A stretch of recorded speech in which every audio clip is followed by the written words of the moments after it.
How's it going, y'all? Rafa the Pickleball Tech Dude here. I've been getting several questions, so I wanted to do a short review of the Thrive Smoke.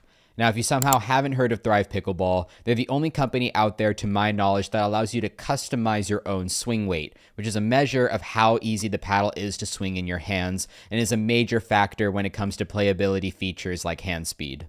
I have some mixed feelings about the Smoke in general and where it kind of fits into the Thrive lineup, so let's just go ahead and jump straight in. Here are the on-paper specs for the Smoke. It currently comes in at $218, but you can use my discount code RAFA at checkout or the link in the description to take 10% off. And while this does provide a small kickback that goes a very long way to helping out the channel, there was no obligation whatsoever for me to do this review, and I would highly encourage you to watch till the end to get my full thoughts before making that decision. What Thrive is calling their macro charged polypropylene performance core, meaning just enlarged 10mm polypropylene cells, as well as extremely gritty face, lends the Smoke to its high performance in power and spin. The paddle is Gen 2 thermoformed with foam-injected walls, and also contains Thrive's V-Fusion technology, being a 5-face layer layup with carbon fiber and fiberglass in a pattern that was not disclosed to me.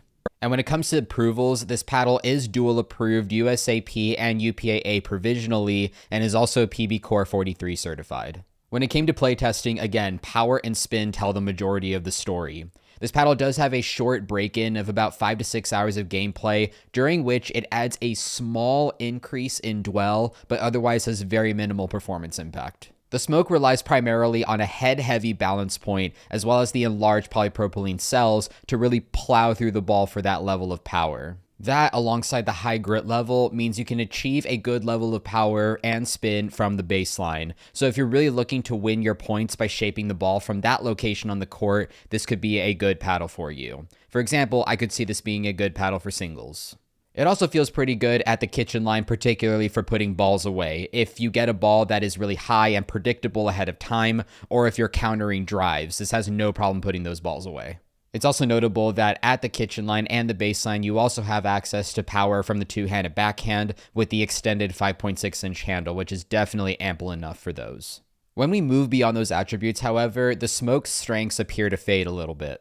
The downside to having a 5-sheet face layup is that while there is a little bit more give after break-in, the face overall feels very rigid with a small sweet spot that is a little bit unforgiving towards the edges. The control over shot selection is definitely there with this paddle if you can make solid contact on the ball.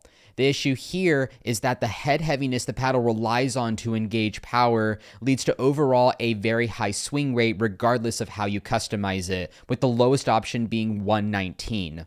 And that makes this paddle not very maneuverable. So that lack of maneuverability, as well as the paddle's very middle-of-the-road pop stats, make you a liability in the transition zone, as the resets don't feel the most natural. Also, Thrive's recommended swing weight at 120 of this paddle is heavier than a lot of paddles you might be used to, and so it makes having fast hands at the net difficult even for some advanced players. Now, structurally, other than core thickness, of course, I find myself comparing the Smoke to the Thrive Rush 13mm that preceded it. Now, quick note here, I did pretty haphazardly cut into the Smoke here since I was just trying to illustrate a point, so if the core looks screwed up, I do want to point out that the structural integrity is still very much there.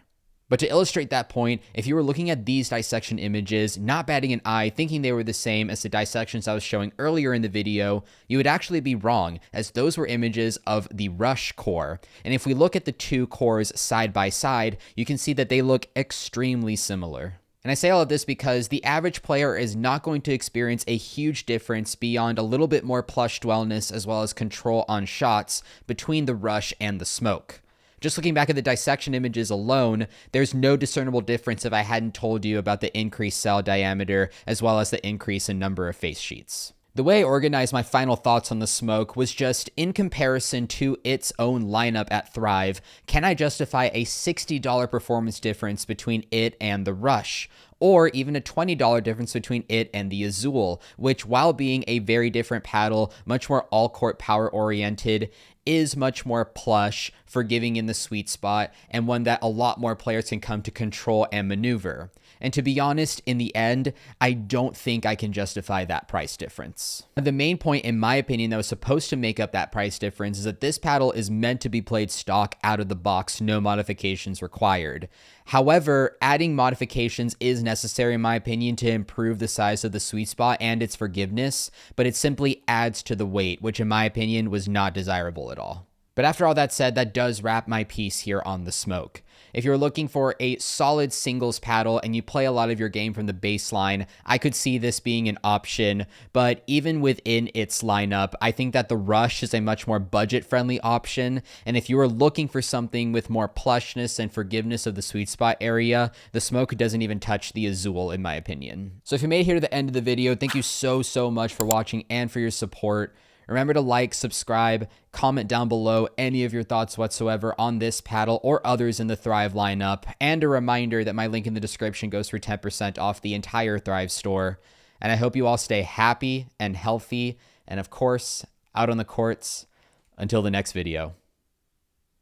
Peace.